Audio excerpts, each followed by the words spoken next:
Hey guys, it's Gus. Today we're going to be going over a bunch of questions I had from all the people who have been messaging me and stuff like that on Facebook.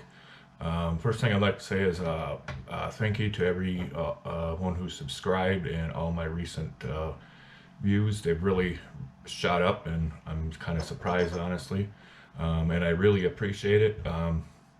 Most of you probably don't know, but I've had health problems since like August, and honestly, besides my family, this is the only thing that keeps me going. It gives me something to do, keeps my mind off of it, and the support from everybody really means a lot to me.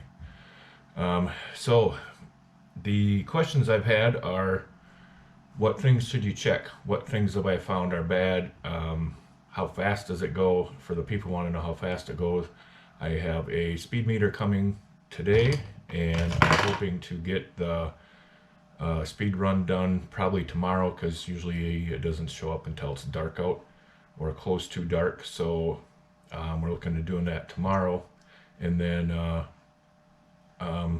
we'll see how it goes. Based on what I've seen, 4S I'm going to say is pretty close to 50, and 6S is pretty close to 60, so she's pretty fast. So the first thing that you want to check is, of course, screws. I'm not going to show you that. I mean, there's screws all over the place. I did actually find one nut on mine that wasn't turned all the way on. Luckily, it was a lock nut, so it didn't come all the way off. But other than that, I did not find any loose screws. The next thing to check is the pinions and the ring and pinion lash.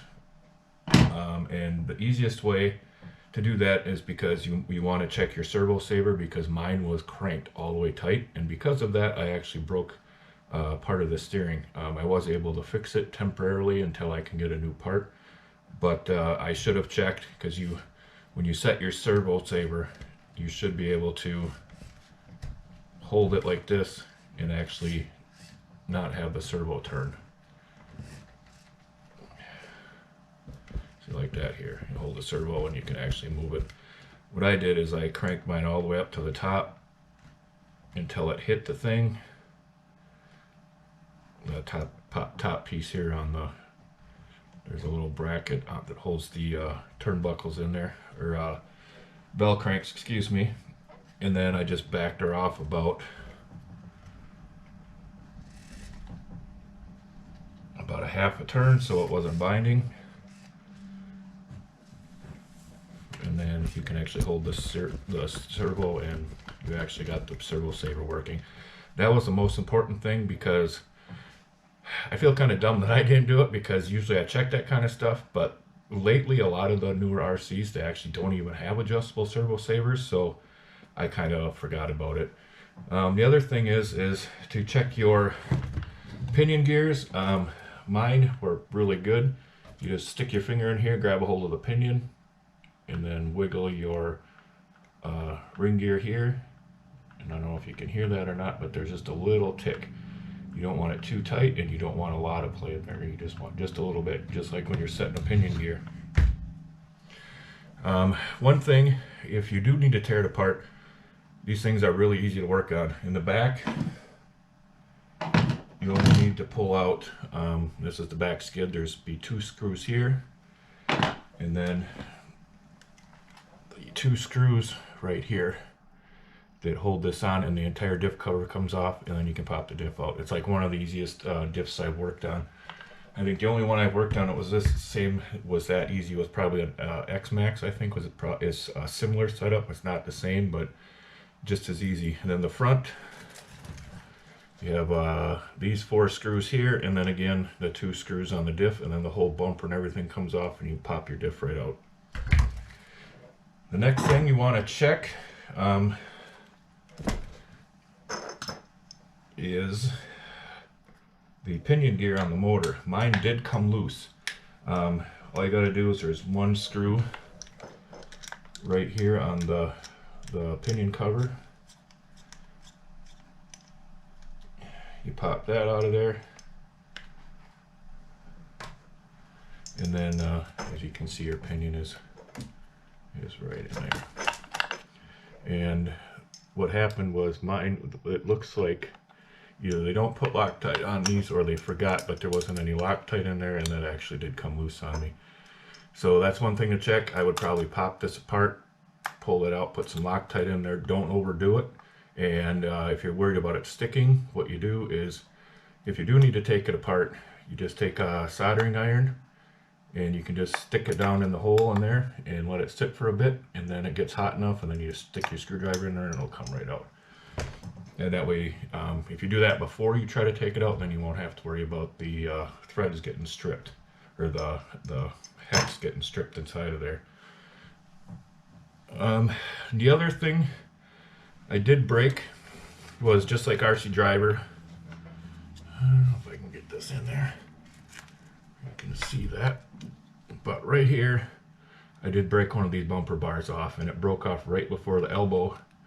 So I just used a longer screw, drill it all the way through, put a nut on the back side, and I've run it about three battery packs since I fixed that, and I haven't had any issues.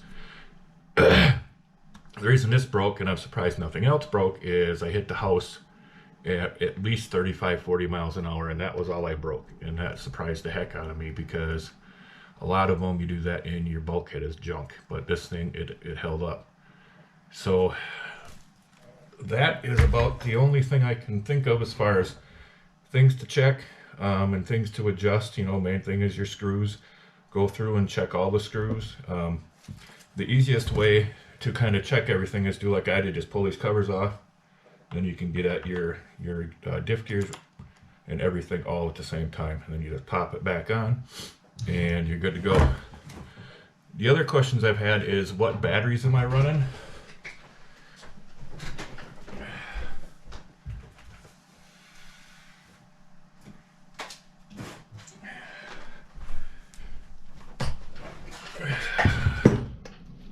Now these here are the batteries I've been running. When I run 6S, I run two 3S, just because of the fact these are only Dean's connectors. I don't think you should really run 6S through a single Dean's. And this way you're only you have two connectors that are splitting the voltage, and, so you don't have to worry about an amperage, so you don't have to worry about melting your wires. And then when I run 4S, I've been running these Z7000, and it's amazing because I got 35 minutes of runtime out of this thing yesterday. And that's pretty impressive. With our max, I get about 20 minutes at best, mainly because that thing cuts the voltage off at 12 or at 14.4 instead of this thing. It shuts it off at like 12.8, which it should be. So that's one good thing. And these are Sokaken. I get these off of Amazon. You get two of these for 63 bucks. And that's a hell of a deal, I think, because usually a 6S battery is more expensive than two 3S batteries from what I've seen, and that's why I decided to go this route. And I haven't had any issues with these. They've been real good batteries. They actually, a lot of these cheaper ones, you get them, they don't charge all the way up. You'll only get like 4.17 per cell, or they won't balance really good. But these, every time I've been getting 4.2, and they balance out really nice. And that's the same with these Z's. I've had real good luck with these too. I get these off of Amazon. I forget what they cost, but I think these are like 50 bucks a piece or 40 bucks or something like that for on Amazon. You just got to put in 7,000 milliamp Z4S in the search on Amazon, and these will come up. What else questions did we have? Yeah, the other one was a speed run. We'll be doing that, and hopefully I can get that out tomorrow. But yeah, I think that's all I got for this video.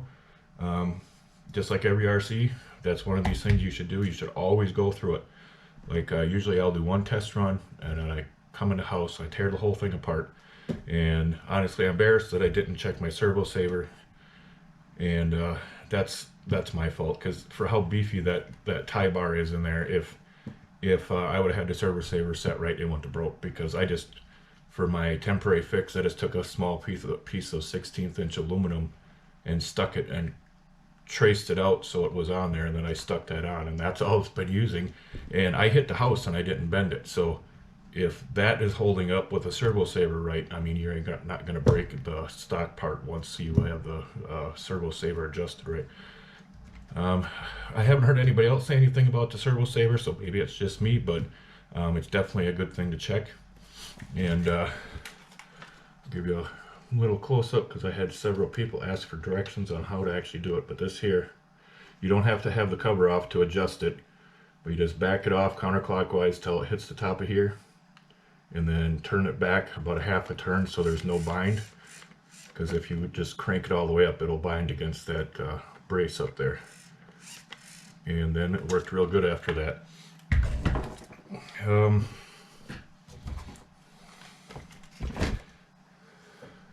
Oh, one thing I did is the screw that goes through the wheelie bar. I did bend that. For now, I just put a different screw in there, but I'm planning on drilling it out and using a 3mm. This is just, I think, a 2 or 2.5, but usually they use a lot bigger screw like what they actually have on the wheels. So I'm going to get along one of those. I should have one. I have a whole bunch of old A-scale buggy parts, and then I'm going to run that through there, and that should fix that problem. But yeah, that's from when I was letting my son drive it, and it was at least 20 feet in the air, and he landed it completely like this right on the wheelie bar. But so far, I have no complaints. It's definitely stronger than a lot of the trucks I've had, and I mean, they all break, especially when you do stupid stuff like being hit the wall wide open. But yeah, it's a really good truck. And so yeah, if you are interested in this and the speed run, make sure you like and subscribe and hit the bell button so you don't miss that. I'm hoping tomorrow I can do the run. I don't know if I'll get the video up tomorrow, but I would say no later than the end of the week I'll for sure have a speed run up. And that's all I got for you guys. Thanks for watching, and again, I appreciate all the new subscribers. And yeah, see y'all later.